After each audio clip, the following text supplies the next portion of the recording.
여러분 지금 문재인 정부는 어떻게 하면 대출을 막겠다 뭐 그런 생각이에요. 주택담보대출 다 막아놨죠. 지금 주택담보대출 받으려고 그러면 받기가 어려워. 그래서 사람들이 다 이게 신용대출로 몰렸던 거거든요. 그런데 이 신용대출도 받기가 점점 어려워질 것 같아요. 왜냐하면 신용대출이 진짜 많이 늘어났거든요. 풍선효과처럼 쭉쭉쭉쭉 늘었습니다. 예. 이게 어느 정도 늘었느냐? 적은 수치가 아니에요. 적은 수치가. 보시는 것처럼 신용대출이 어마어마하게 늘었습니다. 7월에 120조 2042억 원이었던 것이 9월 24일 현재 126조 8863억 원이에요.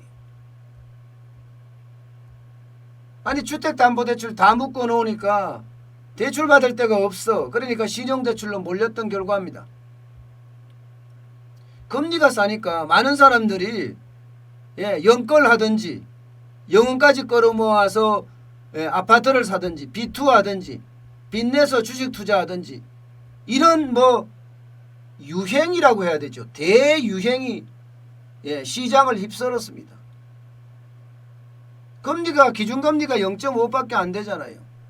게다가 대출금리가 많이 비싸도 2%예요. 2%. 그러면 5%만 이익만 내면 된다 하는 사람들이 굉장히 많으니까 너도 나도 나서서 신용대출 받아서 집도 사고 주식 투자도 하고 신용대출은 여러분 꼬리표가 없어요. 이게 주택을 사기 위해서 붙었는 건지 정권 투자를 하기 위해서 신용대출을 했는 건지 이 꼬리표가 없습니다. 그러니까 더더욱 위험하다. 금융당은 그렇게 판단을 한 거예요. 그러면서 옥죄기 시작하는데 그 옥죄기가 참 웃겨요. 여러분. 고신용자들 있잖아요. 고신용자들에게 금리도 더 올리고 한도도 축소하고 시장의 어떤 정반대 방향, 시장경제의 정반대 방향을 지금 추진하고 있는 거예요. 아니 추진한 게 아니라 추진했습니다. 벌써. 일반적으로 대출이라는 것은 신용도가 높으면 높을수록 금리가 싸고 규모도 크고 신용 등급이 낮으면 낮을수록 금리도 비싸고 한도도 작고 이렇거든요. 쉽게 말하면 신용도에 따라서 반비례합니다. 반비례. 그런데 웃기게 시장경제에서 이런 일이 없다 이야기할 정도인데 신용도가 높은 사람들에게 금리도 올리고 한도도 축소하고 참 웃기는 정책을 펴고 있어요. 야, 이렇게 되면 여러분 신용대출을 막는다. 저는 이거보다는요. 신용대출을 막는다. 이거보다는 반대로 은행에 배만 불린다. 저는 이런 생각밖에 안 들어요. 은행에 배만 불린다. 제 말은 신용대출이 그렇게 마구마구 줄어들지는 않을 거라는 얘기예요. 올려봤자 금리를 얼마나 올리겠습니까? 올려봤자 한계가 있어요. 여러분. 그렇게 적게 금리를 올리면 신용대출은 뭐 계속 늘어나지 않을까 그렇게 보는 거죠. 자 보세요. 우리은행 같은 경우 우리 주거래 직장인 대출 우대금리 0.4%포인트 인하. 우대금리를 0.4%포인트를 인하하게 되면 얼마 정도가 될까요? 이렇게 하면요.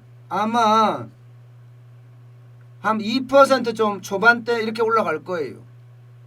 게다가 국민은행도 마찬가지죠. 신용한도를 최대 2억 원으로 줄였습니다.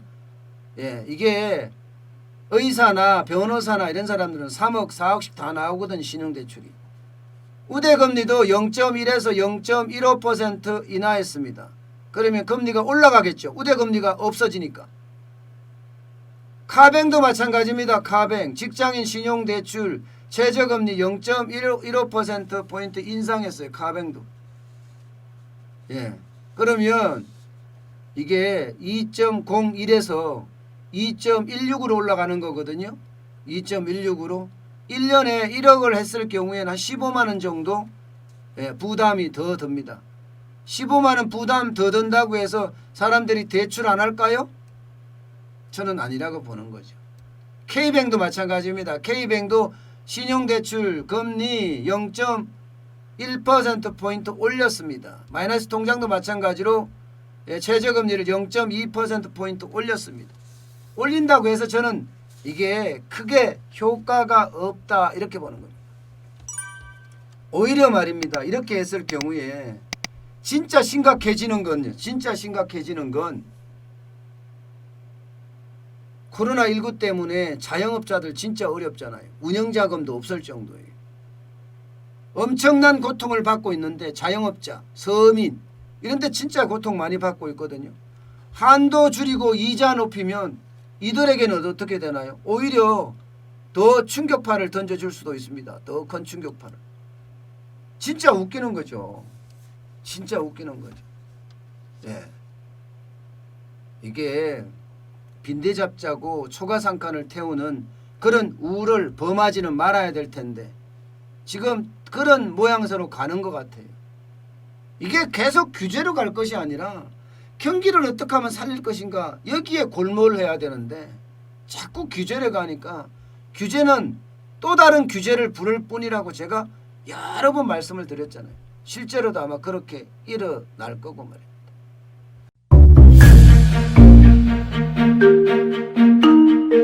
세종대왕과 샤넬 넘버5 벤츠 자동차의 최고급 기종인 마이바흐의 공통점을 아시나요?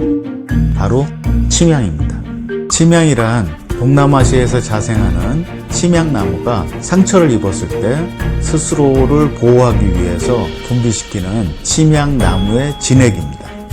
진침향은 태국산 침향과 러시아산 녹용, 그리고 국산 홍삼, 백봉령, 산수유, 당귀, 숙지향, 꿀로 이루어진 침향환으로 만성 피로나 또 스트레스, 기력이 저하된 직장인분들, 또 수험생들, 연세 드신 어르신분들이 드시면 좋은 환입니다. 진침향 여러분들께 자신있게 권해드립니다.